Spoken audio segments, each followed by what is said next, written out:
어이, 거기서 뭐 하는 겁니까? 헌병대 간부의 짜증 섞인 고함이 이른 아침 부대 정문에 울려 퍼졌습니다. 83살 김철수 할아버지는 삐걱거리는 손수레를 끌고 와 조심스럽게 정문 앞에 섰어요. 낡은 외투 주머니에서 구깃구깃한 종이를 꺼내며 떨리는 목소리로 말했습니다. 저기, 손주 면회 왔습니다. 박민준이라고 하는데요. 면회요? 어디 봅시다. 헌병이 건성으로 명단을 뒤적이더니 픽 코웃음을 쳤어요. 없는데요? 예약도 안 하고 오셨어요? 분명히 했을 텐디. 한 번만 더 확인해 주시오. 아이고, 할아버지. 진짜 여기가 동네 경로당인 줄 아세요? 그때 다른 간부가 다가오더니 철수 할아버지를 위아래로 쭉 훑어봤습니다. 흙대 묻은 작업복에 구멍난 운동화, 시커멓게 손때 묻은 장갑을 보고는 대놓고 인상을 찌푸렸어요. 어우, 냄새. 할아버지, 목욕은 언제 하셨어요? 주변에 있던 병사들이 낄낄거리며 웃기 시작했습니다. 철수 할아버지의 얼굴이 시뻘개졌지만 꾹 참았어요. 미안합니다. 그런데 정말 손주가, 아니, 진짜 답답하시네. 명단에 없다니까요. 혹시 노숙자세요? 여기 복지관 아닙니다. 그 말에 철수 할아버지는 손수레에서 비닐봉지를 꺼냈습니다. 정성스럽게 쌓은 감자와 김치통이 들어있었어요. 이것 좀 전해주시오. 우리 민준이가 좋아하는. 아, 진짜 여기서 장사하시게요?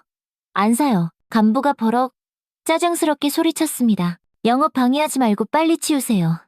예? 그 순간 헌병이 철수 할아버지를 거칠게 밀쳤습니다. 균형을 잃은 할아버지가 뒤로 나자빠지면서 김치통이 쨍그랑 소리를 내며 땅바닥에 떨어졌어요. 시뻘건 김치 국물이 사방으로 튀었고 정성껏 담근 김치가 흙바닥에 나뒹굴었습니다. 아이고, 철수 할아버지는 땅바닥에 주저앉아 흙 묻은 김치를 주섬주섬 주워 담았습니다. 덜덜 떨리는 손으로 흙을 털어내면서도 차마 버리지 못했어요. 손주에게 주려고 새벽부터 일어나 준비한 것이었거든요. 어머, 저것 좀 봐. 진짜 더럽다. 더러워. 지나가던 여자 간부가 동료에게 소곤거렸어요. 폐지 주우러 온 건 아니겠지? 요즘 노인분들이 부대 앞에서. 아닙니다. 저는 정말 손주가. 철수 할아버지가 일어서며 간절히 말했지만 아무도 들으려 하지 않았습니다. 한 장교가 지나가며 부하에게 툭 내뱉었어요. 야, 저런 사람들 관리 좀 해. 부대 이미지 다 망가지잖아. 알겠습니다. 할아버지, PX앞 의자에도 앉으시면 안 됩니다. 다른 분들 앉는 자리예요. 철수 할아버지는 마지막 희망으로 주머니에서 낡은 핸드폰을 꺼냈습니다. 제발 전화 한 통만 하게 해주시오. 확인해보시면. 아, 진짜 끈질기네. 웬 거지가 전화를 한대? 저리 안 가요. 거지. 아닙니다. 철수 할아버지의 목소리가 파르르 떨렸어요. 저는 하지만 아무도 들어주지 않았습니다. 오히려 더 큰 소리로 야단쳤어요. 빨리 안 나가세요. 경찰에 신고하기 전에. 결국 철수 할아버지는 힘없이 손수레를 끌고 부대 담장 아래 그늘진 곳으로 향했습니다. 그곳에 쪼그리고 앉아 떨리는 손으로 핸드폰을 꺼냈어요. 화면에는 단 하나의 번호만 저장되어 있었는데 그것은 20년 넘게 연락 한 번 하지 않았던 아들의 번호였습니다. 정훈아. 미안하다. 애비가 이러면 안 되는데. 하지만 손주 민준이를 생각하니 자존심 따위는 중요하지 않았어요. 떨리는 손가락으로 전화를 걸었습니다. 정훈아 나다. 아비다. 이 충격적인 상황. 그는 어떻게 해결했을까요? 잠시 후 상상조차 못한 반전이 펼쳐집니다. 그 전에 구독과 좋아요 한번 눌러주시면 당신에게도 오늘 행운이 찾아올 거예요. 전화를 받은 박정훈 장군은 회의실에서 일어나 창밖을 바라보았습니다. 삼성 장군의 어깨에 달린 별이 햇빛에 반짝였지만 그의 표정은 어둡기만 했어요. 20년 만에 듣는 아버지의 목소리에 가슴 한편이 쿵 하고 내려앉았습니다. 아버지, 지금 어디 계세요? 28사단, 정문 앞이다. 민준이 면회 왔는데. 아버지의 목소리는 힘없이 떨리고 있었죠. 정우는 깊게 한숨을 쉬었습니다. 민준이, 그 이름을 들을 때마다 가슴이 아팠어요. 젊은 시절 사랑했던 여인, 서연과의 사이에서 태어난 아이였는데 출세를 위해 그들을 버리고 떠났던 자신이 원망스러웠습니다. 서연이 병으로 세상을 떠난 후 아버지 철수가 손자를 혼자서 키워왔다는 걸 알고 있었지만 차마 연락할 용기가 없었거든요. 20분만 기다려주세요. 제가 지금 가겠습니다. 정우는 곧바로 헬기 출동을 지시했습니다. 부관이 깜짝 놀라며 물었어요. 장군님, 갑작스럽게 어디로 가십니까? 28사단이다. 긴급사안이야. 헬기가 뜨자 정우는 창밖을 내려다보며 생각에 잠겼습니다. 민준이가 자신의 친아들이라는 사실을 부대에서는 아무도 모르고 있었어요. 아버지 철수만이 손자로 알고 있었고 정훈도 그렇게 두고 싶었습니다. 하지만 지금 이 순간만큼은 달랐죠. 한편 부대 정문에서는 철수 할아버지가 여전히 아들을 기다리고 있었습니다. 지나가는 병사들이 수근거리는 소리가 들렸어요. 저 할아버지 아까부터 계속 저기 계시네. 면회도 못하고 왜 안 가시지? 딱하다. 철수 할아버지는 그런 시선들을 애써 외면하며 꿋꿋이 자리를 지켰습니다. 손수레 옆에 쪼그리고 앉아 민준이를 생각했어요. 어릴 때부터 말이 없던 아이였는데 군대 가서는 어떻게 지내고 있을까? 혹시 누가 괴롭히지는 않을까? 온갖 걱정들이 머릿속을 맴돌았습니다. 20분 후 두두두두 하늘을 찢는 듯한 굉음과 함께 군용 헬기 한 대가 부대 인근 헬기장에 착륙했습니다. 그리고 거기서 내린 사람은 다름 아닌 박정훈 장군이었죠. 삼성 장군의 갑작스러운 등장에 부대 전체가 발칵 뒤집혔습니다. 아니, 장군님께서 왜 갑자기 무슨 일이시지? 정호는 부대장실로 곧장 향했습니다. 그의 얼굴에는 지금까지 보지 못했던 서늘한 단호함이 서려 있었어요. 쾅! 문을 박차고 들어서자 부대장과 간부들이 화들짝 놀라며 일어섰습니다. 장군님, 갑자기 어쩐 일로 제 아버님께 무슨 짓을 했는지 들었소. 정훈의 목소리는 얼음장처럼 차가웠어요. 부대장은 당황해하며 물었습니다. 아버님이라 하시면? 정문에서 당신들이 쫓아낸 그 노인분이 내 아버지시란 말이오. 그리고 정훈은 잠시 숨을 고른 후 말을 이었습니다. 그리고 이 부대에 있는 박민준 일병은 내 아들이오. 사무실 안의 공기가 순식간에 얼어붙었습니다. 아무도 이런 기가 막힌 상황을 예상하지 못했거든요. 부대장실의 정적을 깨트린 것은 정훈 장군의 단호한 목소리였습니다. 지금 당장 박민준 일병 데려오시오. 그리고 내 아버님을 정중히 모시고 오시오. 간부들은 서로 눈치만 보며 우왕좌왕했어요. 삼성 장군의 아버지와 아들이 이 부대에 있다는 사실 자체가 믿기지 않았거든요. 부대장은 식은땀을 줄줄 흘리며 급히 지시를 내렸습니다. 어서 박민준 일병 당장 데려와. 그리고 정문에 계신 어르신 정중히 모셔오란 말이야. 몇 분 후 철수 할아버지가 간부의 안내를 받으며 부대장실에 들어왔습니다. 아들 정훈과 마주친 순간 두 사람 모두 말문이 막혔어요. 20여 년 만에 재회였으니까요. 철수 할아버지의 눈가에 눈물이 맺혔지만 그는 애써 꾹 참았습니다. 정훈아, 아버지, 죄송합니다. 정훈이 깊게 고개를 숙였어요. 그때 문이 열리며 박민준 일병이 들어왔습니다. 20살의 젊은 병사는 갑작스러운 상황에 어리둥절했어요. 할아버지와 처음 보는 높은 장군이 함께 있는 게 이상했거든요. 할아버지, 어떻게 여기까지? 민준이가 할아버지에게 다가가려 하자 정훈이 그를 불렀습니다. 민준아. 민준이는 고개를 돌려 정훈을 바라봤어요. 왠지 모르게 익숙한 느낌이 들었지만 그가 누구인지는 알 수 없었습니다. 정훈은 민준이를 바라보며 마음속으로 중얼거렸어요. 서연아, 이 애가 얼마나 컸는지 봐. 당신을 닮아서 이렇게 듬직하게 자랐어. 그리고는 천천히 입을 열었습니다. 민준아, 내가 너의 아버지다. 부대장실 안의 모든 사람들이 숨을 죽였습니다. 민준이는 멍하니 정훈을 바라보다가 할아버지를 돌아봤어요. 할아버지, 이게 다 무슨 말씀이세요? 철수 할아버지는 오랫동안 숨겨왔던 진실을 이제는 털어놓아야 할 때가 왔다고 생각했습니다. 민준아, 사실은 내 엄마하고 저분이 그동안 말하지 못해서 미안해. 정훈이 민준에게 천천히 다가갔어요. 내 어머니 서연이와 내가 젊을 때 서로 사랑하는 사이였단다. 하지만 내가 못나서 너희들을 버리고 떠났어. 민준이의 눈이 세차게 흔들렸습니다. 지금까지 자신을 키워준 사람이 친할아버지가 아니라 외할아버지였다는 것도, 눈앞의 장군이 한 번도 본 적 없는 친아버지라는 것도 도저히 믿기지가 않았어요. 정호는 계속해서 말했습니다. 네, 어머니가 돌아가신 후 할아버지께서 너를 혼자 키우셨어. 내가 했어야 할 일을 할아버지가 대신해 주신 거란다. 민준이는 할아버지를 바라봤습니다. 그동안 자신을 위해 할아버지가 얼마나 많은 것을 희생하셨는지, 왜 항상 우리 집은 먹을 것이 부족했는지, 왜 다른 집 아이들처럼 용돈 한 번 제대로 받지 못했는지 이제야 모든 것이 조각처럼 맞춰졌어요. 할아버지, 민준이의 목소리가 떨렸습니다. 철수 할아버지는 민준이의 손을 꼭 잡으며 말했어요. 민준아, 할아버지는 괜찮다. 네가 이렇게 잘 자라준 게 할아버지한테는 세상에서 제일 큰 기쁨이었어. 정우는 두 사람을 바라보며 가슴이 미어졌습니다. 자신이 저지른 책임을 아버지가 대신 짊어지고 살아왔다는 게 너무나 죄송했어요. 그리고 이제야 아들을 제대로 안아줄 수 있게 되었다는 기쁨도 함께 느꼈습니다. 민준아, 이제라도 늦지 않았으면 좋겠다.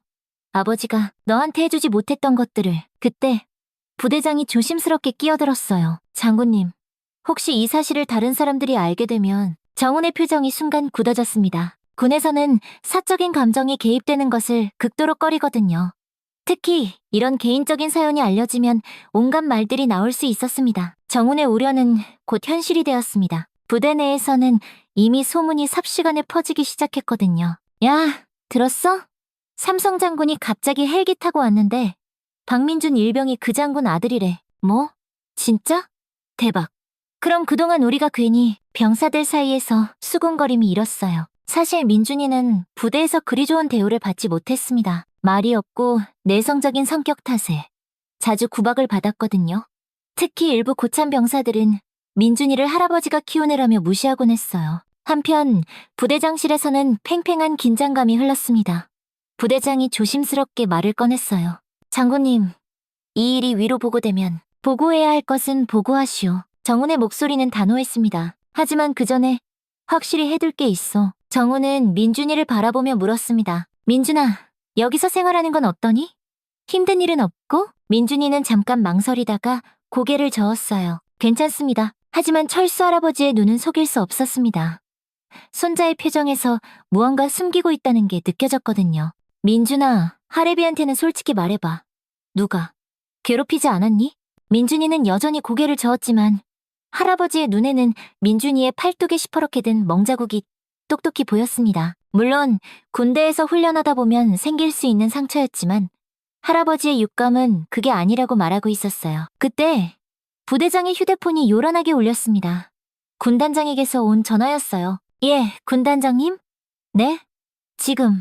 지금 당장 오신다고요? 부대장의 안색이 새파랗게 질렸습니다. 군단장이 직접 부대를 방문한다는 건 보통 심각한 일이 아니었거든요. 정훈도 상황의 심각성을 깨달았어요. 아마도 누군가가 이미 상부에 보고했을 가능성이 높았습니다. 군에서는 이런 특별한 상황을 절대 그냥 넘어가지 않으니까요. 아버지, 민준아, 일단 숙소로 가서 기다려주세요. 정훈이 말했어요. 정훈아, 너 괜찮겠니? 철수 할아버지가 걱정스럽게 물었습니다. 괜찮습니다. 제가 알아서 하겠습니다. 하지만 정훈의 마음은 편치 않았어요. 군단장은 평소에도 자신을 견제하려 했던 사람이었거든요. 이번 일을 빌미로 어떻게든 문제를 만들려 할 게 뻔했습니다. 1시간 후 군단장이 도착했습니다. 50대 후반의 엄격한 인상을 가진 그는 정훈을 보자마자 날카로운 시선을 보냈어요. 박 장군, 이게 다 무슨 일인가? 보고 드릴 게 있습니다. 사적인 감정으로 부대 운영에 개입했다는 보고를 받았는데 사실인가? 정훈은 담담하게 대답했습니다. 제 가족이 부당한 대우를 받았다면 그건 바로잡아야 할 일입니다. 가족? 군단장의 눈이 번뜩였어요. 그 병사가 자네 아들이라는 게 사실인가? 그렇습니다. 군단장은 고개를 저었습니다. 이런 식으로 군기강을 흔들 수는 없어. 당장 서울로 올라가서 해명하도록 하게. 그때였습니다. 부대 밖에서 시끄러운 소리가 들려왔어요. 누군가가 이 상황을 외부에 알렸고 기자들이 구름대처럼 몰려온 것이었습니다. 삼성장군 긴급부대 방문, 숨겨진 아들 공개.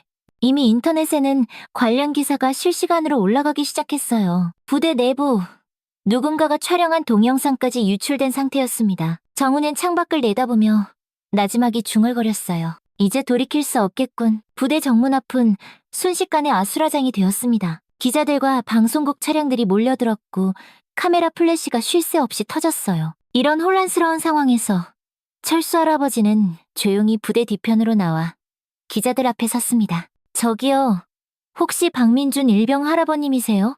장군님 아버님이시죠? 한 말씀만 부탁드립니다. 기자들이 우르르 몰려들었지만 철수 할아버지는 침착했어요. 80 넘은 나이에도 정신은 또렷했거든요. 네, 맞습니다. 내가 박민준이 하랩이고 박정훈 장군 애비입니다. 오늘 부대에서 무슨 일이 있었던 건가요? 철수 할아버지는 잠시 숨을 고른 후 말했습니다. 손주 면회 왔는데 못 들어가게 합디다. 그래서 아들놈한테 전화했지요. 그런데 왜 면회를 거부당하셨나요? 글쎄요. 냄새난다고, 거지 같다고, 그러더군요. 철수 할아버지의 목소리에는 서러움이 짙게 배어 있었어요. 기자들이 술렁했습니다. 삼성 장군의 아버지를 거지 취급했다는 게 믿기지 않았거든요. 혹시 증거가 있으신가요? 철수 할아버지는 낡은 핸드폰을 꺼냈습니다. 여기 다 녹음해뒀습니다. 그리고 그는 주머니에서 작은 녹음기를 하나 더 꺼냈어요. 사실 철수 할아버지는 오래전부터 민준이가 군대에서 당하는 일들을 기록해왔습니다. 민준이가 집에 전화할 때마다 힘들어하는 모습을 보고 혹시 모를 상황에 대비해서 말이죠. 이 안에는 우리 민준이가 부대에서 어떤 일을 당했는지 다 들어있습니다. 한 기자가 눈을 크게 뜨며 물었어요. 가혹행위를 당했다는 말씀이신가요? 들어보시오. 할아버지가 녹음기를 틀자 민준이의 떨리는 목소리가 흘러나왔습니다. 할아버지, 저 오늘도 맞았어요, 선임이. 제가 말대꾸했다고. 아니, 전 아무 말도 안 했는데. 또 정리정돈 검사에서 일부러 흠집내서 벌 세우고 왜 이러는지 모르겠어요. 기자들의 표정이 심각해졌습니다. 녹음 내용은 계속 이어졌어요. 할아버지, 최상병이 또 제 물건 숨겼어요. 찾으라고 밤새 뒤지게 하고. 저 정말 힘들어요. 그 최상병 삼촌이 높은 사람이라고 자꾸 그러던데. 아, 할아버지는 걱정하지 마세요. 저 참을 수 있어요. 철수 할아버지의 눈에서 기어이 눈물이 흘렀습니다. 이런 걸 혼자 참고 있었어요. 나한테도 자세히 말 안 하고. 기자들 사이에서 웅성거림이 일었어요. 특히 최상병 삼촌이 높은 사람이라는 부분에서 모두가 주목했습니다. 혹시 그 최상병이 누구인지 아십니까? 할아버지가 고개를 저었을 때 뒤에서 누군가 말했어요. 최영민 상병입니다. 군단장님 조카입니다. 돌아보니 부대 내부 사정을 잘 아는 부사관 한 명이 익명을 조건으로 증언하고 있었어요. 최영민 상병은 군단장님 조카라는 걸 내세워서 마음에 안 드는 후임들 괴롭히기로 유명합니다. 특히 박민준 일병처럼 조용한 애들을요. 기자들의 카메라가 일제히 그에게로 돌아갔습니다. 이제 이 사건은 단순한 가족 상봉 이야기가 아니라 군 내부의 권력형 가혹행위 사건으로 번지고 있었어요. 한편 부대 안에서는 군단장이 정훈에게 고함을 치고 있었습니다. 박 장군, 지금 밖에 기자들이 몰려들어서 난리가 났어. 당장 수습하지 못하면 자네 책임이야. 정훈은 창밖을 내다보며 아버지가 기자들과 이야기하는 모습을 보았어요. 그 순간 가슴 깊은 곳에서 뜨거운 것이 울컥 치밀어 올랐습니다. 자신이 지키지 못했던 가족을 80 넘은 아버지가 저렇게 혼자서 지켜내고 계셨거든요. 군단장님, 진실이 밝혀지는 게 나쁜 일입니까? 뭐라고? 제 아들이 부당한 일을 당했다면 그건 반드시 바로잡아야 할 일입니다. 설령 그 가해자가 누구든 상관없이 말입니다. 군단장의 얼굴이 시뻘개졌어요. 자신의 조카 이야기가 나온 걸 이미 알고 있었거든요. 군단장의 얼굴은 점점 더 굳어졌습니다. 밖에서 들려오는 기자들의 질문 소리와 아버지의 담담한 답변이 부대 안까지 생생하게 전해졌거든요. 특히 조카 최영민의 이름이 거론되는 순간 그의 눈빛이 차갑게 식었습니다. 박 장군, 지금 상황이 어떤 건지 알고 하는 소린가? 병사 하나 때문에 군 전체가 흔들리고 있어. 정훈은 침착하게 대답했습니다. 군단장님, 잘못된 건 바로잡아야 합니다. 그것이 바로 군의 기강 아닙니까? 자네 개인적인 감정 때문에 조직 전체를 위험에 빠뜨릴 셈인가? 그때 부대장이 급히 들어왔어요. 군단장님, 국방부 차관님께서 전화 오셨습니다. 군단장이 전화를 받자 수화기 너머로 거친 목소리가 들려왔습니다. 지금 당장 이 사태 수습하지 못하면 다 같이 책임져야 할 거야. 박정훈 장군 즉시 서울로 올려보내고 언론에는 개인적인 가족 문제로 정리해. 알겠나? 알겠습니다. 전화를 끊은 군단장이 정훈을 노려봤어요. 들었지? 지금 당장 서울로 올라가서 해명하도록. 그리고 앞으로 이 일에 절대 개입하지 마. 하지만 정훈의 생각은 달랐습니다. 지금까지 아버지와 아들에게 소홀했던 자신이 또다시 도망칠 수는 없었어요. 죄송하지만 그럴 수 없습니다. 뭐라고? 제가 직접 기자들 앞에서 해명하겠습니다. 진실을 말하겠습니다. 군단장이 버럭 화를 내려던 순간 밖에서 더 큰 소란이 벌어졌습니다. 국방부 차관이 직접 부대에 도착한 것이었어요. 60대의 차관은 정치인 특유의 계산적인 표정을 지으며 군단장과 정훈을 불렀습니다. 박 장군, 지금 이 사태가 얼마나 심각한지 알고 있나? 알고 있습니다. 그럼 조용히 정리하도록 해. 개인적인 일로 나라 전체가 시끄러워질 순 없어. 차관의 말을 듣던 정훈은 문득 깨달았습니다. 이들은 진실보다는 조직의 체면과 권력 유지에만 관심이 있다는 것을요.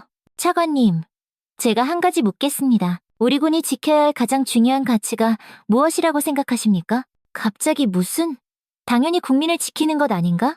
그런데 군인의 가족조차 제대로 지키지 못하면서 어떻게 국민을 지킨다고 할 수 있겠습니까? 차관과 군단장이 당황해하는 사이 정우는 계속 말했어요. 제 아들은 권력자의 친척이라는 이유로 부대에서 괴롭힘을 당했습니다. 제 아버지는 손자 면회를 오셨다가 거지 취급을 당하며 모욕을 당하셨고요. 이것이 지금 우리 군의 현실입니다. 박 장군, 지금 무슨 말을 하는 건가? 정우는 결심했습니다. 더 이상 침묵할 수 없었어요. 저는 지금 나가서 기자들에게 모든 것을 말하겠습니다. 제 아들 민준이가 당한 일들, 제 아버지가 받으신 모욕, 그리고 이를 덮으려는 시도들까지 전부 다요. 그러면 자네 장군 생활은 그걸로 끝이야. 상관없습니다. 정훈의 목소리는 단호했어요. 저는 장군이기 이전에 한 사람의 아들이고 하나의 아버지입니다. 그 순간 문이 열리며 민준이가 들어왔습니다. 밖의 소란을 듣고 걱정이 되어 달려온 것이었어요. 아버지, 민준이가 정훈을 부르는 목소리가 가늘게 떨렸습니다. 정훈은 민준이를 꼭 안으며 말했어요. 민준아, 아버지가 너무 늦었지. 이제라도 아버지가 널 지켜줄게. 더 이상 혼자 참지 마. 민준이의 눈에서 뜨거운 눈물이 흘렀습니다. 그동안 혼자 견뎌왔던 모든 서러움이 한꺼번에 쏟아져 나오는 것 같았어요. 아버지, 저 정말 힘들었어요. 정우는 아들을 꼭 아는 채 차관과 군단장을 향해 말했습니다. 지금 나가서 기자회견을 열겠습니다. 진실을 숨기지 않고 모든 걸 밝히겠습니다. 정우는 민준이의 손을 잡고 부대 밖으로 나왔습니다. 기자들의 카메라 플래시가 일제히 터졌고 수십 개의 마이크가 그에게로 향했어요. 철수 할아버지도 손자와 아들 곁으로 다가왔습니다. 3대가 나란히 선 모습에 기자들도 잠시 숨을 죽였어요. 기자회견을 시작하겠습니다. 정훈의 목소리는 더 이상 떨리지 않았어요. 장군님, 오늘 일에 대해 해명해 주십시오. 개인적인 감정으로 군에 개입했다는 비판에 대해서는 어떻게 생각하십니까? 정훈은 깊게 숨을 쉬고 말했습니다. 저는 오늘 한 명의 아들로서 그리고 한 명의 아버지로서 이 자리에 섰습니다. 박민준 일병은 제 친아들입니다. 젊은 시절 제가 사랑했던 여인과의 사이에서 태어난 아이죠. 하지만 저는 출세를 위해 그들을 버리고 떠났습니다. 기자들 사이에서 큰 웅성거림이 일었어요. 삼성 장군의 이런 솔직한 고백을 아무도 예상하지 못했거든요. 제 아버지께서는 20년 넘게 혼자서 제 아들 민준이를 키워주셨습니다. 제가 져야 할 책임을 아버지가 대신 져주신 겁니다. 정우는 아버지를 바라보며 말을 이었어요. 그런 아버지가 오늘 손자 면회를 오셨다가 냄새난다 거지 같다며 이 부대 정문에서 쫓겨나셨습니다. 80 넘은 어르신을 그렇게 대우한 겁니다. 그리고 제 아들은 정훈의 목소리가 떨렸습니다. 군에서 권력자의 친척이라는 이유로 지속적인 괴롭힘을 당했습니다. 한 기자가 질문했어요. 구체적으로 어떤 일들이 있었나요? 그때 민준이가 앞으로 나섰습니다. 제가 직접 말씀드리겠습니다. 저는 최양민 상병으로부터 거의 매일 괴롭힘을 당했습니다. 물건을 숨기고 밤새 찾으라고 하거나 일부러 흠집을 내서 벌을 서게 하거나. 왜 신고하지 않았나요? 최 상병이 계속 말했습니다. 자기 삼촌이 군단장이라고 신고해봤자 아무 소용없을 거라고 했습니다. 기자들의 눈빛이 번뜩였습니다. 권력형 가혹행위의 전형적인 사례였거든요. 정우는 계속해서 말했습니다. 저는 대한민국 육군 장군입니다. 하지만 제 가족 하나 지키지 못하는 장군이 어떻게 나라를 지킬 수 있겠습니까? 그래서 저는 결정했습니다. 진실을 숨기지 않겠다고. 설령 제 지위가 어떻게 되든 상관없이 말입니다. 그때 한 기자가 날카로운 질문을 던졌어요. 그렇다면 장군직을 내려놓을 각오도 되어 있다는 말씀이신가요? 정우는 잠시 망설이다가 단호하게 대답했습니다. 네, 그렇습니다. 순간 기자들 사이에서 탄성이 터져나왔어요. 삼성 장군이 가족을 위해 자신의 모든 것을 걸겠다고 선언한 것이었거든요. 군이 가족을 짓밟는다면 저는 그런 군에 있을 이유가 없습니다. 저는 장군이기 이전에 아들이고 아버지입니다. 정우는 제복 어깨의 계급장을 만지며 말했어요. 이 별들보다 훨씬 더 소중한 게 바로 가족입니다. 제가 그걸 이제야 깨달았습니다. 철수 할아버지가 아들의 어깨에 손을 올렸습니다. 정훈아, 괜찮다. 네가 옳은 일을 하는 거야. 민준이도 아버지의 다른 쪽 손을 꼭 잡았어요. 아버지, 저도 함께 할게요. 3대가 손을 맞잡은 모습이 모든 카메라에 담겼습니다. 그 순간의 사진은 훗날 가족의 힘을 상징하는 대표적인 이미지가 되었어요. 기자회견이 끝나고 정우는 마지막으로 말했습니다. 저는 제복을 벗을 준비가 되어 있습니다. 하지만 진실을 덮을 생각은 추호도 없습니다. 군은 반드시 바뀌어야 합니다. 그날 저녁 전국의 뉴스는 이 이야기로 도배되었습니다. 가족을 위해 모든 것을 건 장군. 권력보다 가족을 택한 군인이라는 제목의 기사들이 쏟아졌어요. 정훈의 기자회견이 방송된 후 예상치 못한 일이 벌어졌습니다. 국민들의 반응이 그야말로 폭발적이었거든요. 인터넷 댓글창에는 응원의 메시지들이 쉴 새 없이 쏟아졌어요. 이런 분이야말로 진짜 군인이다. 가족도 못 지키는 장군이 무슨 소용인가. 저분이 진정한 리더다. 할아버님, 힘내세요. 저희가 함께하겠습니다. 여론이 완전히 뒤바뀌면서 국방부와 군단장은 오히려 곤란한 상황에 처했습니다. 국민들이 박정훈 장군을 지지하고 나섰기 때문입니다. 특히 철수 할아버지의 인터뷰 영상이 곳곳으로 퍼지면서 장군의 아버지를 거짓 취급한 군대라는 분노가 들불처럼 번져나갔어요. 사흘 후 국방부 차관과 군단장은 조용히 사퇴했습니다. 최영민 상병을 비롯한 가혹행위 관련자들은 모두 엄중한 징계 처분을 받았고 부대 내 괴롭힘 문화를 뿌리 뽑기 위한 특별 조치가 즉시 시행되었어요. 한 달 후 정우는 예상과 달리 전역하지 않았습니다. 새로 부임한 국방부 장관이 그를 직접 만나 말했거든요. 박 장군, 당신 같은 분이 군을 바꿔야 합니다. 부디 군에 남아주십시오. 민준이는 의병제대 승인을 받았습니다. 더 이상 그 부대에 있을 이유가 없었거든요. 하지만 민준이는 다른 선택을 했습니다. 아버지, 저 다시 입대하고 싶습니다.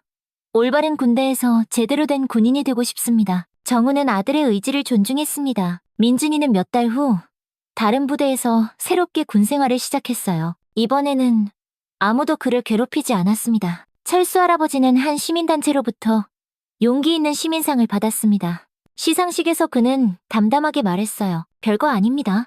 그냥 손주 보러 갔을 뿐이에요. 할아버지라면 누구나 다 그랬을 겁니다. 하지만 사람들은 알고 있었습니다.